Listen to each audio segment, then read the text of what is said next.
اشرف غني وایي یووالی باید په عمل کې رامنځته شي. دغه یووالی څه دی؟ څنګه رامنځته شي؟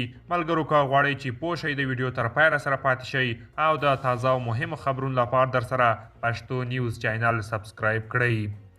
د افغانستان پرځول شوی ولسمشر ډاکټر محمد اشرف غني وایي نظام یوازې د خلکو د ارادې په اساس تلپاتې کیدی شي. د افغانستان پخوانی ولسمشر محمد اشرف غني وایي تاوتریخوالی او د عمل سختوالی په افغانستان کې ثبات نشي راوستلی او یوازې هغه نظام چې د خلکو د ارادې په اساس منځته راغلی وي تلپاتې کیدی شي. ښاغلي اشرف غني خپل پیغام کې ویلي چې افغانستان په تیرو 40 کلونو کې شاته پاتې شوی دی.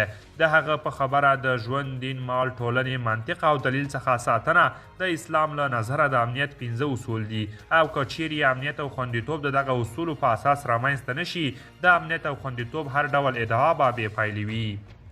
د افغانستان پخوانی ولسمشر محمد اشرف غني په خپل پیغام کې سیاست او حکومتدارۍ ته هم اشاره کړې ده. نظام یوازې د خلکو د ارادې په اساس تل پاتې کیدی شي، له هغه نه بغیر ستونزې او تحرکات رامنځته کیږي.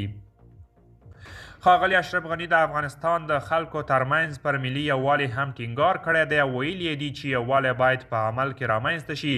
دغه یووالی له مشورې پرته، له بحث پرته او له آزاد انتخاب پرته نشي رامنځته کیدی.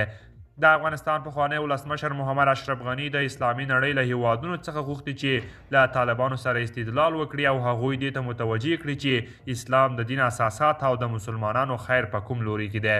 دا په داسې حال کې ده چې طالبانو تر دې مخکې ویلي چې په ټول هیواد کې امنیت ټینګ کړی او د قدرت جزیرې یې له منځه وړي دي. قدرمنو دوستان، دا و زموږ د نن ورځې چمتو کلی خبر.